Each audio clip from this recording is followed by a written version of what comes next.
Os amados irmãos, que a poderosa mão de Deus esteja sobre todos nós nesta noite.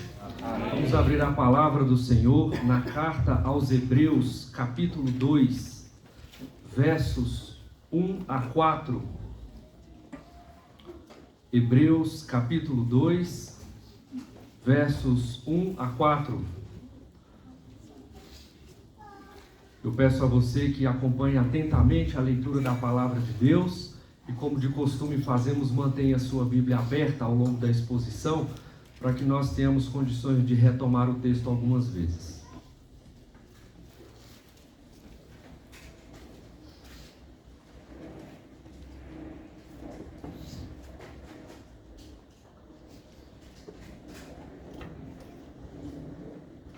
Diz assim a perfeita palavra de Deus: por esta razão, importa que nos apeguemos com mais firmeza às verdades ouvidas, para que delas jamais nos desviemos.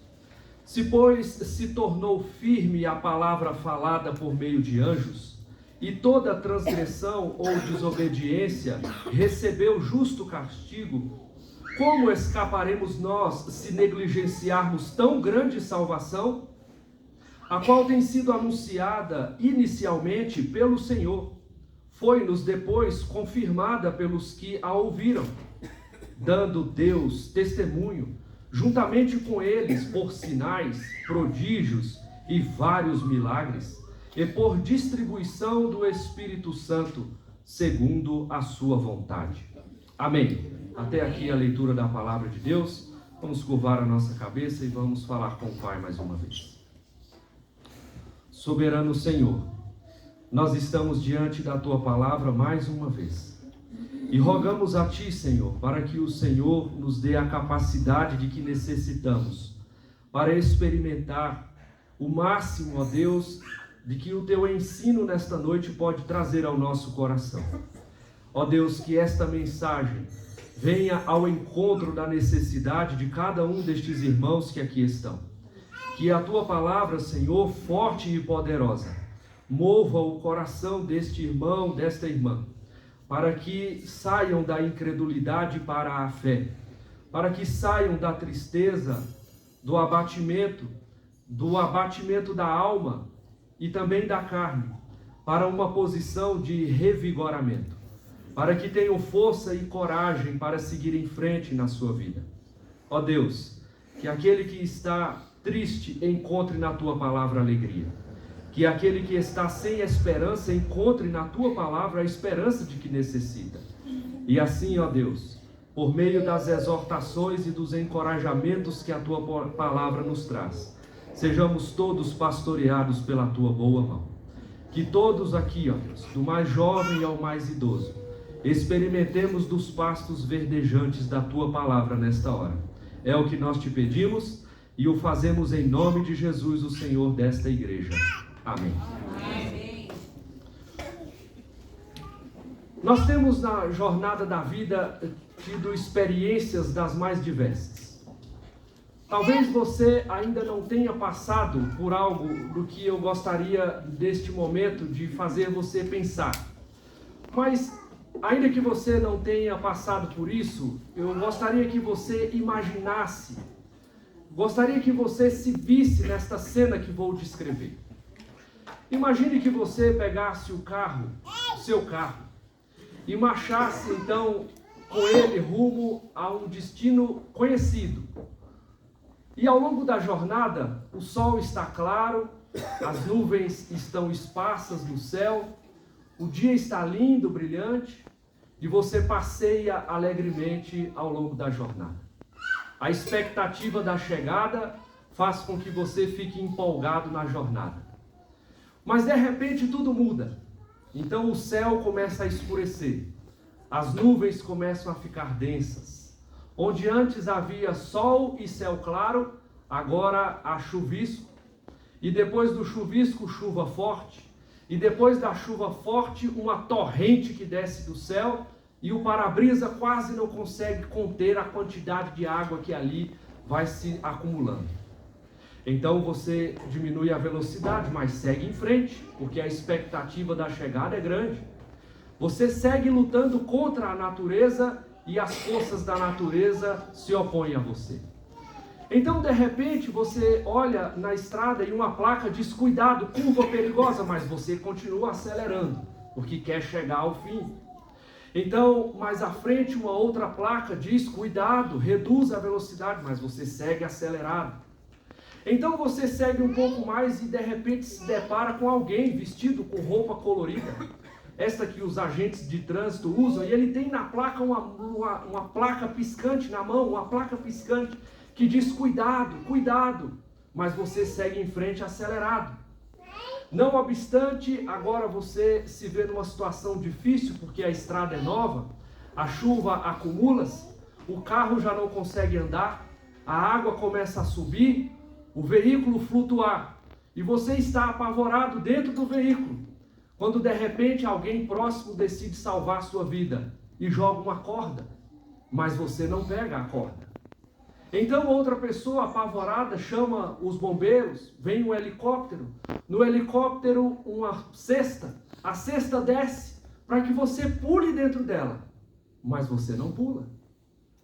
O resultado fatal destas escolhas erradas que você fez sucessivamente são a perda de seu patrimônio, a perda da sua possibilidade de chegar ao final, a perda de sua própria vida. E a pergunta é: por que a tragédia aconteceu? Terão sido as forças da natureza a principal razão? Terão sido as faltas de aviso, ou a falta de aviso, a causa pela qual você chegou a um destino tão cruel? Terá sido a falta de gente disposta a ajudar você a entrar numa realidade diferente daquela em que você mesmo se lançou? Estou certo de que a resposta para todas estas perguntas é uma só. E a resposta é não. O que faltou foi você sair do campo da negligência e entrar no campo da atitude. O que faltou foi você deixar de desconsiderar os avisos para tomar algo que deveria ser muito bom e que mudaria o seu destino, permanecendo ou insistindo em permanecer na posição em que você estava. Negligência é o nome que se dá para aquele que desperdiça as oportunidades de salvar a própria vida quando os avisos são dados, quando as oportunidades são oferecidas, quando os meios para se livrar daquela circunstância estão à sua disposição, mas negligentemente você diz não. E é este fato que nos conecta com este texto que nós acabamos de ler, porque o autor aos Hebreus vem desenvolvendo ao longo desta carta uma série de ensinos que falam a respeito do perigo que há em nós deixarmos a vida com Cristo e voltarmos para os rudimentos de uma vida antiga, de uma fé antiga, de uma fé verdadeira e lícita para uma fé sem valor e imunda. Os nossos irmãos do primeiro século tomaram a decisão errada, não todos é verdade, mas um grande número. Abandonaram a verdadeira fé em Cristo, voltaram para trás. O resultado disso, por nome, é apostasia. E a pergunta é por que isso aconteceu, e a resposta que ele dá no capítulo 2 é por negligência. Negligenciaram os avisos de Deus, negligenciaram as oportunidades de seguir em frente, negligenciaram todas as oportunidades de continuar crescendo naquela fé robusta e capaz de transformar a realidade presente e a eternidade também. Optaram por um caminho errado e isso lhes custou muito caro. Mas não precisa ser assim com nenhum de nós. Nós estamos ainda dentro do carro. A jornada ainda está acontecendo. Mais uma vez nesta noite você ouvirá avisos importantes e válidos. É preciso agarrar-se a eles com firmeza. Então, a pergunta que nós faremos para este texto tem a ver com a pergunta que já está no verso 3. Você pode ler comigo a primeira parte do verso 3, onde diz assim: como escaparemos nós se negligenciarmos tão grande salvação? O coração deste texto bate neste versículo. Aqui está o centro desta passagem. Como nós escaparemos se nós negligenciarmos tão grande salvação? É a pergunta que o autor do texto faz. Portanto, a que nós faremos também será essa: como não negligenciar a salvação? Quando nós olhamos para este texto, nós observamos logo no primeiro verso, eu peço que você faça esse exercício comigo, que o autor chama a atenção para algo que ele já havia dito. Como começa o capítulo 2? Por esta razão. A pergunta é: por qual razão? Ele disse que por esta razão importa que nós nos apeguemos com firmeza. E a pergunta que nós fazemos ao autor do texto é: qual é a razão que o Senhor quer que a gente perceba? Então nós temos que olhar para os versos anteriores. Se nós voltarmos uma página na nossa Bíblia, você vai perceber que do capítulo 1, versos 5 até o verso 13, ele estava contando uma outra história. Se você esteve aqui domingo passado, sabe bem qual era. O autor aqui nos chama a atenção para o fato de que Cristo é superior aos anjos. Ele falou da supremacia de Cristo, de que Cristo era mais poderoso, mais importante, ocupava uma posição privilegiada, e que isto dava não apenas a ele a honra que era devida ao seu nome por ser quem era, o Filho de Deus, o Deus encarnado, mas também dava a ele a autoridade de que ele necessitava para ser o nosso guia, o nosso Salvador. Então o autor aos Hebreus continua explicando que por esta razão, qual? A de que Cristo é superior aos anjos, nós devemos nos apegar com firmeza às coisas que ele nos ensina.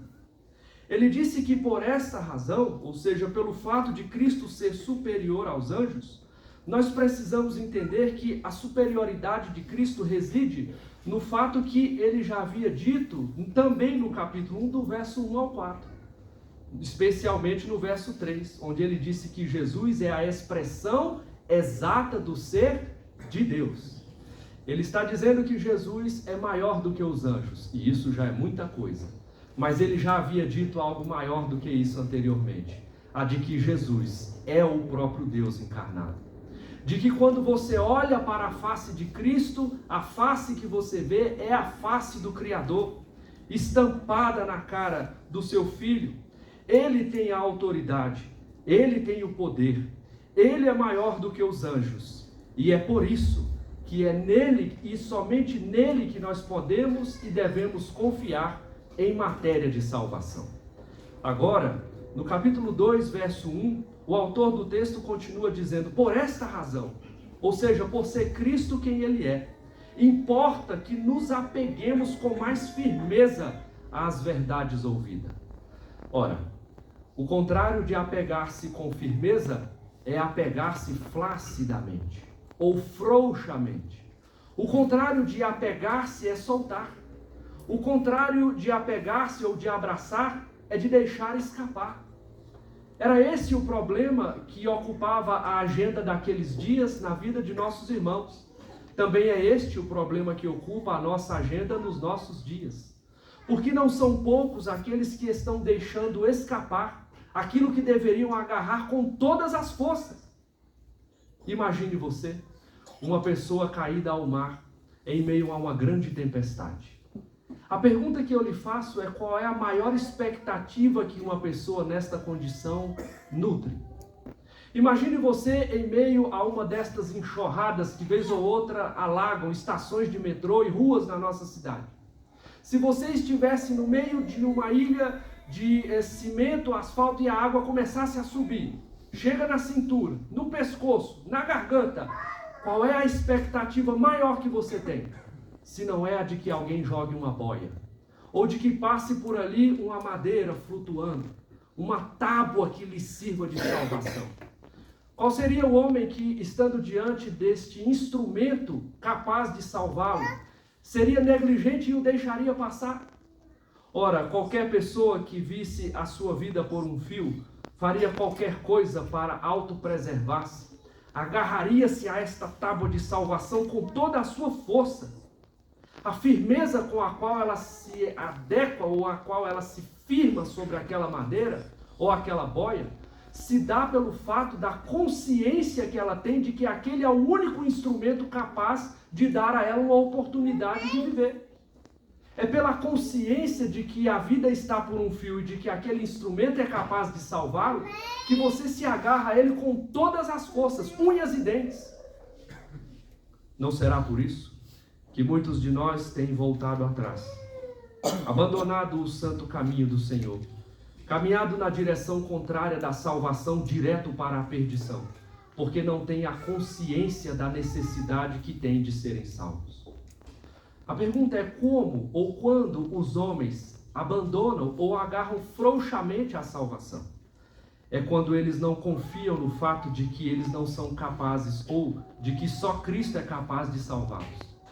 Quando o homem acha que é capaz de resolver o seu próprio problema, então ele despreza aquele que é o único capaz de resolver o seu problema. Quando o homem acha que tem força nas pernas e nos braços suficiente para remar contra a correnteza, para nadar rumo à sua própria salvação, ele despreza qualquer meio de salvação que lhe seja oferecido. A autoconfiança é a maior inimiga da salvação, porque confiando em você, você despreza as oportunidades que tem de confiar naquele que é superior e maior do que você. E esta será a causa da ruína de muitos homens e de muitas mulheres, porque agarram-se frouxamente à oportunidade que tem de depositar no único que é capaz de salvá-lo de um destino eterno e cruel com Satanás no inferno de fogo. Jovens, atentem-se para o fato de que a sua força física não é capaz de fazer você conquistar a eternidade com Deus. Lembre-se de que na hora H não haverá músculos o suficiente para fazer você conseguir remar e nadar na direção da salvação. Adultos, idosos, gente experiente, cuidado em depositar na sua própria experiência a esperança e a expectativa de entrar no céu pelos méritos alcançados e acumulados ao longo de uma vida. Isto não será suficiente para salvá-lo. Aqueles que fazem boas obras, cuidado para não agarrarem-se a elas como um meio e confiarem nelas como uma possibilidade, um caminho aberto, uma oportunidade para entrar no céu com Deus. O texto aqui nos alerta para o fato de que nós devemos nos apegar com mais firmeza às verdades ouvidas, porque a verdade é coisa importante. A verdade é coisa cara. Portanto, se a pergunta é como não negligenciar a salvação, a resposta é apegando-se firmemente à verdade. Você pode repetir isso comigo? Como não negligenciar a salvação? Apegando-se firmemente à verdade. A pergunta é, o que é a verdade? Porque foi esta a pergunta que Pôncio Pilatos fez quando, diante de Cristo Jesus, sendo acusado, alguns então levantaram esta questão e ele, debochando, disse: o que é a verdade? Ali nascia o relativismo. Ali nascia, parece-nos, a possibilidade de que existam várias verdades e não a verdade no singular. Observe que o texto nos fala de verdades no plural. Então, seria isto uma contradição? Ora, não há contradição nas Escrituras. O fato de que Jesus é a verdade é porque todos os seus atos são a expressão da verdade. O fato de que Jesus é a verdade encarnada significa que nele nós encontramos a referência de que precisamos. Mas as verdades aqui referidas pelo autor aos Hebreus faz referência a todas as vezes em que alguém, em nome de Cristo, na autoridade de Deus, falou a respeito da salvação. As verdades aqui faz referência a todas as vezes em que uma placa de alerta foi levantada diante de você, dizendo para você ter cuidado. A jornada em que você está indo é perigosa. A direção para a qual você está indo está errada. As escolhas que você está fazendo estão equivocadas. As verdades são os avisos eternos que têm sido proclamados desde a fundação do mundo, a respeito do problema que o homem tem de não resolver o seu próprio problema mais grave, que é a questão de sua salvação, e da necessidade que ele tem de um Salvador para resolver e dar a ele então aquilo que ele necessita. Agora, nós precisamos mais uma vez colocar o nosso coração neste anúncio da verdade e nos agarrarmos a ele com toda a força, para que nós não sejamos os próximos a naufragar na fé, a sucumbir na jornada, a experimentar algo diferente da salvação. Aqui o texto chama a nossa atenção para um fato que deve ser considerado. Olhe para o verso 2. O problema de quem não se agarra às verdades ouvidas, o autor aos Hebreus continua dizendo, é que há um perigo muito grande nisso. Ele disse assim: se, pois, se tornou firme a palavra falada por meio de anjos, nós vimos semana passada, anjos falaram em nome de Deus, e isso foi válido e importante. Então, se, pois, se tornou firme a palavra falada por meio de anjos, e toda transgressão ou desobediência recebeu justo castigo, como escaparemos nós se negligenciarmos tão grande salvação? É uma pergunta retórica de novo, daquelas que só existe uma resposta certa.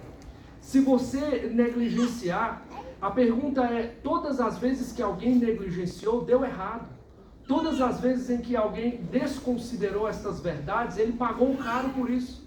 Que o diga o homem rico relatado nos evangelhos, o qual do inferno e em amarguras e pavor clama ao próprio Abraão para que resolva o problema dos que ficaram na terra. Era tarde demais. O homem havia abandonado as suas chances de ser salvo. O homem havia abandonado as suas oportunidades de confiar no único que é capaz de salvar. Do inferno ele clama, mas não há quem o escute. Não negligencie a sua salvação, amado irmão. Ser membro de uma igreja não significa ser membro do reino de Deus. Nós precisamos considerar os sinais que há na nossa própria fé e na nossa própria jornada, antes de darmos a resposta: você é salvo? Ou melhor, a pergunta: você é salvo? Uma resposta rápida e negligente. É preciso observar a maneira como nós estamos levando a vida. Se ela combina com a vida de alguém que é salvo, ou se ela combina com a vida daqueles que vão padecer no inferno. É preciso que nós consideremos estas coisas. O texto nos diz que muita gente já pagou caro e esta conta precisa parar. Este número precisa parar de avançar. Todos receberam a justa paga pelas decisões erradas que tomaram, de depositar a sua confiança em qualquer um ou em qualquer coisa que não seja no Cristo, naquele que tem estampado em sua face a face do próprio Deus. Custou caro para eles e continuará custando para todos aqueles que negligenciarem tão grande salvação. Nós temos nos visto aqui domingo após domingo, não é verdade? A pergunta é: será que nós nos encontraremos na eternidade? É preciso que você pense a respeito daquilo que pode colocar você na eternidade. E se você de fato tem confiado nisto, de outro modo, a nossa jornada, os nossos encontros e a nossa presença alegre ficará restrita apenas a esta vida. É preciso não negligenciar estas coisas, para não seguirmos pagando o preço alto que isto custará. Observe, por esta razão, quer dizer que nós temos que ouvir as palavras de Cristo, nós temos que confiar nas coisas que Ele nos tem ensinado. Elas foram ditas por meio de muitos canais. Os anjos falaram, o próprio Cristo falou, e agora o verso 3 em diante continua nos dando mais argumentos pelos quais nós temos que confiar nesta palavra e agarrarmos-nos firmemente a ela. A segunda parte do verso 3 diz assim: a qual, ou seja, esta salvação, tem sido anunciada inicialmente por quem? Pelo Senhor. Foi-nos depois confirmada por meio de quem? Dos que a ouviram.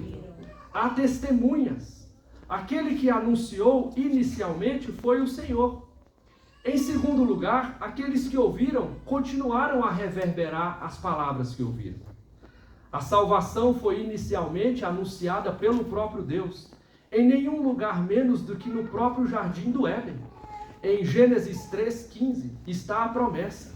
Deus dizendo que nos daria um Salvador, o descendente da mulher que pisaria na cabeça da serpente. A salvação está sendo anunciada por Deus, é uma mensagem pregada que data dos primórdios, do início da humanidade, mas não obstante tem sido negligenciada. Os homens dos dias de Noé negligenciaram esta palavra.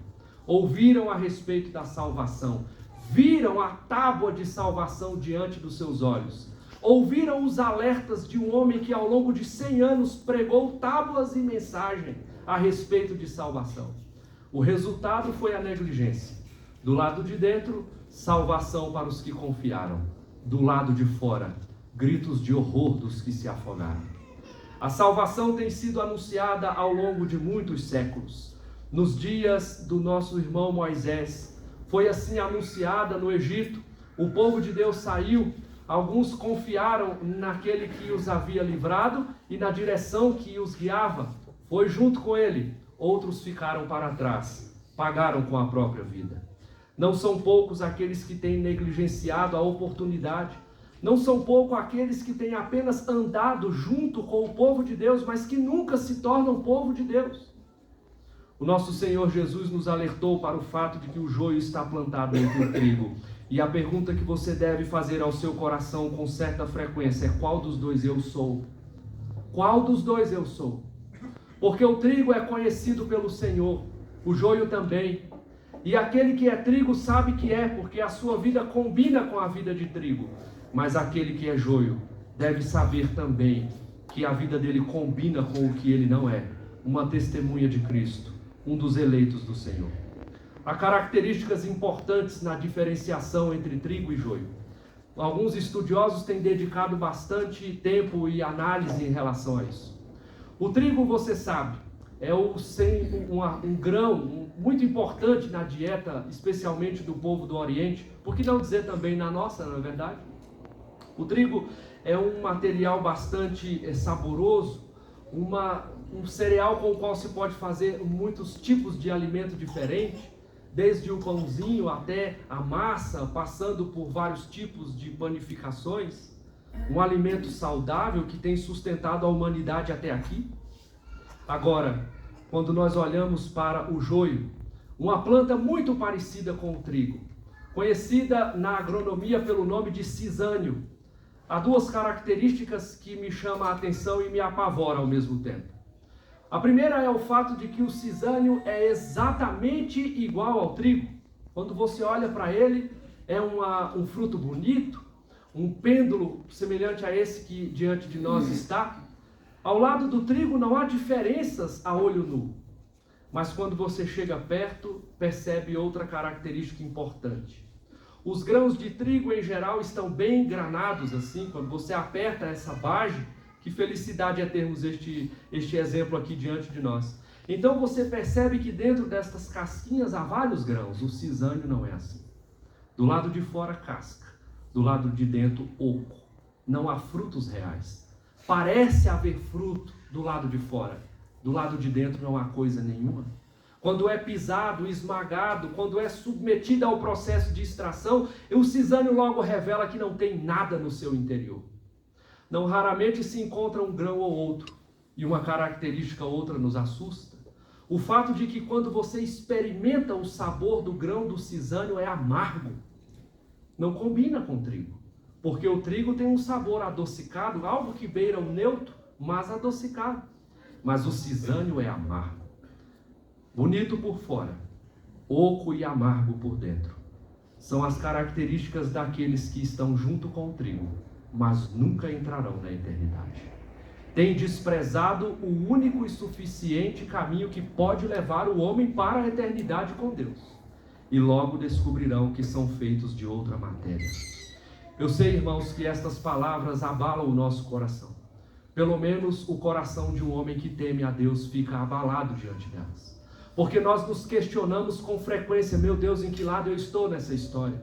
Então analise-se, examine-se, pense na sua vida, olhe para a sua jornada, perceba a maneira como você tem tratado esta caminhada, observe com quem você se parece, com um fruto que é uma planta que é bonita por fora e que tem frutos por dentro, produzidos pelo Espírito e para a glória de Deus, ou você apenas é uma pessoa que vive de aparências, mas pelo lado de dentro não há nada, e quando se experimenta algo que vem de dentro é apenas amargor? Analise-se.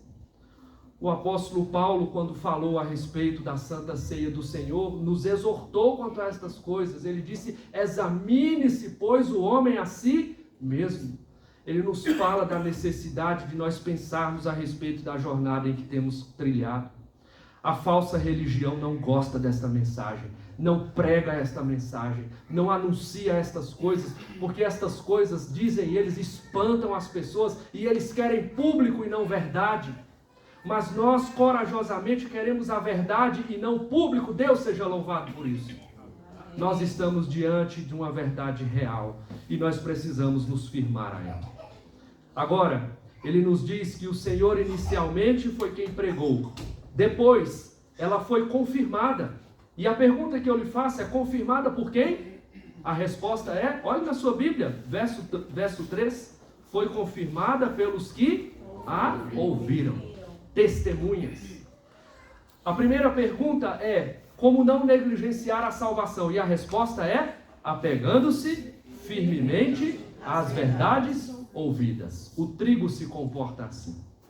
Os salvos se comportam assim. Olham para a mensagem que está sendo pregada por Deus desde o Éden e confiam que das mãos do Senhor é que vem a salvação. Eles se comportam assim.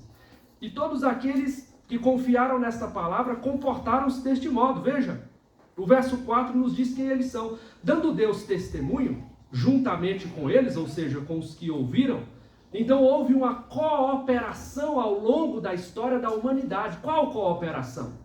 Deus providenciava a mensagem e aqueles que a ouviram, os eleitos de Deus, confiaram nela. E resultaram para nós, ou foram para todos nós, fonte de inspiração. Quer dizer, se eles confiaram e por isso foram salvos, nós também devemos confiar para que também sejamos salvos. Quem são eles? O texto do verso 4 diz que eles foram aqueles por meio de quem Deus operou sinais, prodígios, milagres, por meio da distribuição do Espírito Santo. É poderoso isso, porque a mensagem que tem sido pregada pelo Senhor foi crida pelos patriarcas, foi crida por Moisés. Abraão, Isaque e Jacó confiaram na salvação anunciada no jardim do Éden. Moisés também, e seguiu anunciando. Os profetas todos confiaram nesta mensagem e foram salvos. Estudamos na sexta-feira aqui no Cesta de Sabedoria, 2 semanas seguidas, a presença de Moisés e Elias na transfiguração com Cristo, ambos testificando de que de fato Jesus era o Filho de Deus, a fonte da salvação, o Messias prometido, aquele em que o homem deveria confiar em matéria de ser salvo. Os patriarcas, Moisés, os profetas, os discípulos, os apóstolos, os primeiros presbíteros da igreja, a quem damos o nome de os pais da igreja, todos eles confiaram, formaram uma grande nuvem de testemunhas, dizendo para nós: confie apenas na salvação que vem do Senhor. Como não negligenciar tão grande salvação? Os versos 1 e 2 nos dizem: apegando-nos firmemente às verdades ouvidas. E em segundo e último lugar, ouvindo as testemunhas da verdade. Eles deixaram para nós um legado. Registrada na história está a confiança destes homens, para que nós, lendo a história, como placas de aviso que estão colocadas diante de nós, confiemos também apenas em Cristo, como a única fonte de suficiente salvação. Agora, irmãos amados, nós temos visto ao longo da história também, especialmente nos dias de Jesus, como Deus não economizou luzes e nem poder para fazer com que este cenário de manifestação de glória fosse uma mensagem eloquente do próprio Pai a respeito da salvação que Ele tem para oferecer. Todas as vezes em que Jesus falou a respeito de coisas grandiosas, algo maravilhoso aconteceu. Quando Ele disse: eu sou a verdade e a vida, passava um homem morto, Ele disse: levanta e anda, e o defunto levantou. Todos perceberam que sua palavra para salvar e suas promessas confirmavam-se por meio de seus milagres. Todas as vezes em que Jesus falou que Ele era capaz de purificar alguém, então Ele apontou para um homem leproso e diz: vai, mostre-se ao sacerdote, e o homem saiu limpo. Todas as vezes que Jesus falou que a sua verdade abria os olhos do homem para a realidade, então Ele via um cego e dizia: passe a ver. Todas as vezes em que ele prometeu algo, portanto abstrato, ele na prática, portanto material, mostrou que ele é capaz de fazer as coisas que promete. A salvação hoje para nós é uma promessa abstrata. Mas o fato de que Cristo que a prometeu tenha mostrado ao longo da história que ele é poderoso para fazer tudo aquilo que ele promete, é razão suficiente para nós depositarmos apenas nele a nossa confiança para a salvação. E não apenas o próprio Cristo fez isso, mas também os seus agentes. Você deve se lembrar do episódio em que Pedro entrava na porta do templo, ou passava pela porta do templo, e então um homem pedia esmola. Lembra desta cena? Pedro disse: eu não tenho prata e nem ouro, mas o que eu tenho eu te dou. Em nome de Jesus o Nazareno, levanta e anda. E o homem levantou. Aquele que antes não podia dar um passo, agora era capaz de correr. E a prova diante dele era de que as palavras de Jesus, porque foi em nome do Nazareno que o milagre se realizou, era de que Jesus é de fato capaz de transformar a vida daqueles que ouvem a sua palavra e se apegam firmemente a ela. O homem ouviu a ordem e não perdeu chance. Agarrou-se àquela tábua de salvação e feliz levantou e saiu andando, levando o seu leito. Outros criticaram. Ele não tinha razões para ficar triste, apenas para se alegrar. E isso nos chama a atenção para um outro fato, de que todas as vezes que alguém experimentou a alegria da salvação, esta pessoa cantou. Foi assim desde o princípio. É impressionante como nós, se abrirmos as páginas das Escrituras, vamos ver o próprio Moisés, depois da salvação que Deus deu a ele e ao povo, do outro lado do Mar Vermelho, fizeram o quê? Cantaram um canto ao Senhor. Por causa da salvação cantaram. Nós vamos às páginas ainda mais além e vemos o dia em que Davi, o rei, quando ganhou de Saul diante de tantas lutas, então também compôs um cântico, louvou ao Senhor por salvação. Foi assim também com Ana, quando teve o seu primeiro filho. Foi assim com Maria, mãe de Jesus, quando disse: o meu espírito se alegra em Deus, meu Salvador. Todos os homens que experimentaram esta salvação cantaram em seguida. É por isso que é estranho quando nós aqui estamos e chamamos você para cantar, para louvar ao Senhor, você permanece calado. A pergunta que você deve se fazer é: qual é a razão do seu silêncio? Qual é a razão de lábios flácidos diante de tão grande salvação? Será que você não está desprezando os avisos na estrada? Será que você não está se tornando cada dia mais parecido com o joio? Será que a imagem de Cristo não está tão apagada na sua mente e no seu coração que não há razão para se parecer com os que com Cristo estão? Faça-se esta pergunta, antes que chegue o grande e glorioso dia do Senhor, e você se depare com a terrível realidade de ter caminhado a vida inteira longe daquele que é poderoso para salvar, pensando que estava perto. É preciso, irmãos, que nós cuidemos do nosso coração. Ouça a verdade, ouça as testemunhas da verdade, ouça a história dos que deram certo e dos que deram errado, e agarre-se firmemente ao lado daqueles que vão vencer. Deposite em Cristo Jesus a única esperança que você tem para a salvação. Que seja Cristo Jesus o seu único e suficiente Salvador. Então eu quero terminar esta mensagem falando para você que ainda que você se analise nesta noite com sinceridade, ainda que você se examine e perceba que você não está combinando com trigo, você pode e deve andar na direção contrária deste destino terrível que te aguarda, porque a porta da arca continua aberta. A salvação ainda é uma oferta ampla. Portanto, agarre-se firmemente nela. Talvez você pense: ora, não é Deus o soberano para salvar? É evidente que é. É Ele quem elege. Mas a soberania de Deus não anula a responsabilidade humana. A verdade está sendo dita, agarre-se a ela com todas as forças. Jesus Cristo é a verdade. Portanto, pare de confiar que as suas boas obras podem te salvar. Só Cristo pode fazê-lo. Pare de confiar que a sua caridade pode levar você para o céu. Ela não pode. Pare de confiar que a sua justiça própria pode te salvar. Ela não pode. Aos filhos, parem de confiar na fé de seus pais para salvar você, porque é requerido de você fé no único e suficiente Salvador, que é Jesus Cristo, o Senhor. Patriotas, parem de confiar que o governo incorrupto será capaz de salvar você. Empresários, parem de confiar que uma economia sólida será suficiente para te salvar. Enfermos, parem de confiar que um bom médico e um bom plano de saúde poderá salvar a sua vida. Católicos romanos, parem de confiar no que o purgatório e as indulgências poderão salvar você. Só a confiança completa e irrestrita em Jesus Cristo como Filho único de Deus é capaz de salvar aqueles que nele depositarem a sua confiança. Que Deus nos ajude. Amém.